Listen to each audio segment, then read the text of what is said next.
In today's breaking story, the judge in Charlie Kirk's murder case has just dropped a surprise bomb. How's it going, everybody? Hunter Avalone here with Occupy Democrats. Welcome back to another video. Now, Donald Trump is ridiculously unpopular. He is literally trying to shove his agenda down all of our throats. The MAGA Republican supported invasion of Portland and Chicago and LA and Washington, D.C. is not making us any safer. Instead, it is putting our people in danger. This is an attack on neighborhoods, on lawful residents, on U.S. citizens. This is fact check time. You know, the idea, oh, we're going to be hawkish on crime, we're going to be hawkish on immigration. It's good for us. But in fact, not necessarily. What are we talking about here? All right, Trump deploying National Guards to cities in the United States of America. Look at this. Just 42% of Americans support that idea of sending troops into cities like Portland. What about the opposition? Look at this. It's the lion's share. 58% opposed, and we're talking about 64% of independents who are opposed. So if Donald Trump thinks that potentially sending in the National Guard into cities like Portland is a winning political issue, the polling says, you are wrong, Mr. President. The most analogous situation is what happened in Los Angeles, correct? What happened to the numbers there after the president did that then? Yeah, we've heard this music before, right? We've heard this song before. And what happened the last time that Trump sent National Guards into a western city? Well, take a look at the change in Trump's net approval. Overall, it dropped 4 points. How about on immigration, which of course those protests were about? Look at that.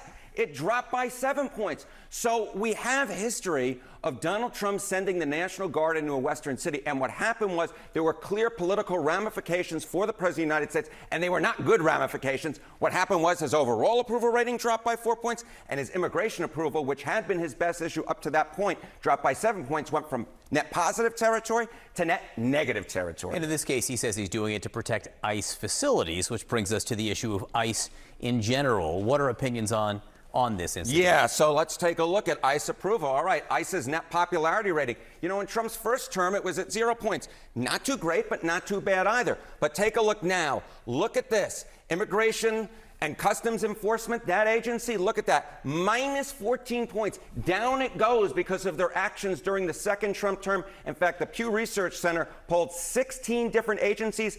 ICE's net popularity rating was 15th out of 16th. It was close to being the least popular of all. This bottom line is, John, the president may think this is a politically winning issue for him, but the numbers tell a very different story. It's, in fact, a political loser.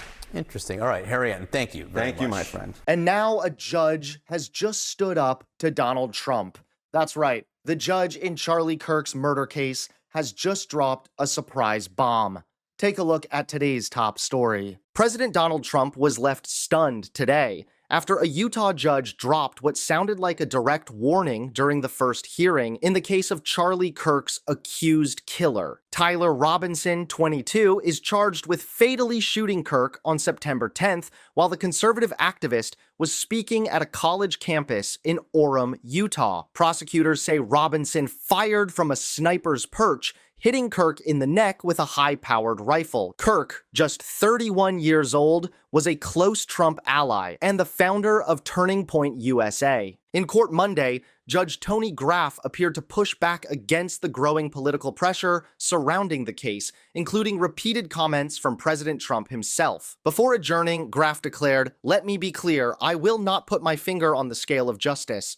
He continued, "Regardless of who is watching, whether it is the nation or a single individual, we must fulfill our roles with integrity, civility, and diligence." The remark, though measured, landed like a bombshell. Legal analysts say it was an unmistakable message to Trump, who has already pointed to left-wing extremists and accused his political opponents of fueling the violence. Vice President J.D. Vance has echoed those claims, further heightening the political tension around the case. Robinson, who appeared virtually for the hearing, has been charged with aggravated murder. Prosecutors say they will seek the death penalty, and the next hearing is scheduled for October 30th. But the bigger headline today was the judge's rebuke. For President Trump, the warning was clear. No matter his office, the courts will not bend to his pressure. Thanks so much for watching. Please click that like button and subscribe to Occupy Democrats so that you can stay informed and help us stop Donald Trump.